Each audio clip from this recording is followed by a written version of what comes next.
Bukod sa pagiging mabait, kwela at maginoo, kilala rin sa showbiz industry ang King of Comedy bilang matulungin.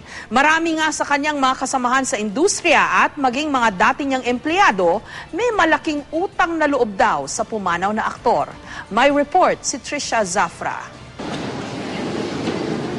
Hindi may kakailang marami ang nagmamahal sa hari ng komedya. Hindi rin kasi mabilang ang mga kwento tungkol sa kanyang kabutihan. Si Janice Jurado na sandaling gumanap bilang teacher sa sitcom na John and Marcia, di raw malilimutan ang tulong ni Dolphy sa kanya nung magkaroon siya ng breast cancer. Tito Dolphy, hindi ko kayo napasalamatan sa lahat ng ginawa niyong tulong sa akin. Ikatlong operasyon ko, binigyan niyo ako ng tulong kaya ako naoperahan. Ikalimang operasyon ko, kayo na naman. Nagpunta ako sa bahay ninyo sa Marina. Pinapasok niyo ako kahit hinang-hina kayo. Marami pong salamat. Wala man lang po ako nagawa sa inyo. Kwento naman ng kumari ni Dolphy na si Boots Anson Roa. Alamat na sa showbiz industry ang pagiging matulungin ng Comedy King. Legend na sa industriya yung pagiging matulungin niya.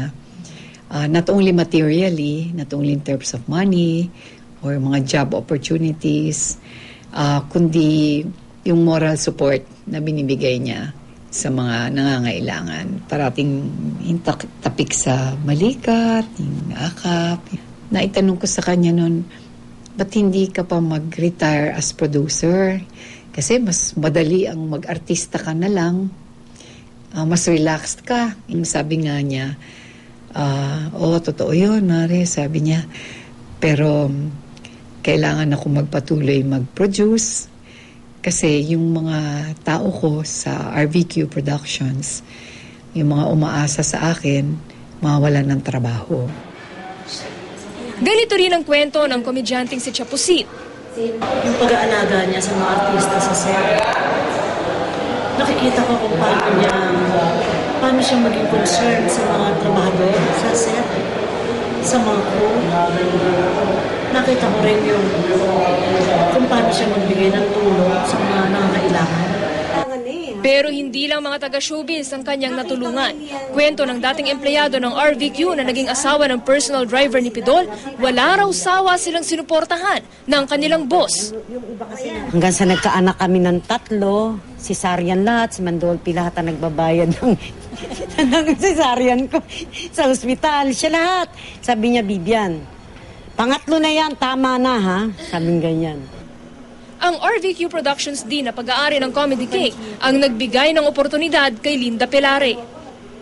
Nagsalita daw si Mandolphy noon na sa tinagal-tagal ng RVQ, iisang checker lang ang pinasok ko, yung anak ni Manong, si Linda. Ako nga yun. Si Beth Grama, utang daw ang diploma kay Mang Dolphy. Hindi pa ako tapos ng pag-aaral. So, ang sabi ng husband ko, kasi hindi pa naman kami nagkakaanak, mag-aral daw ako. So, pag nabubusan kami ng pera, doon kami kay Mandolphy nangungutang. Bukod sa kanyang mga empleyado, 8 scholar din ang nabiyayaan sa pamamagitan ng Dolphy Foundation. Pinili sila mula sa mga sinalanta ng Bagyong Sendong noong nakalipas na taon. 1 hanggang 3 buwan silang pinag-aral ng cosmetology para agad makapagtrabaho. Dako akong pasalamat nga gitagaan mi og dakong benepisyaryo sa pagtuon ani nga scholarship nga gihatag sa amo bisan sa kalisod sa among kahimtang na nakita mi nila nga ilaming na dako kayo ilang pagtabang sa amo. Trisha Zafra, GMA News.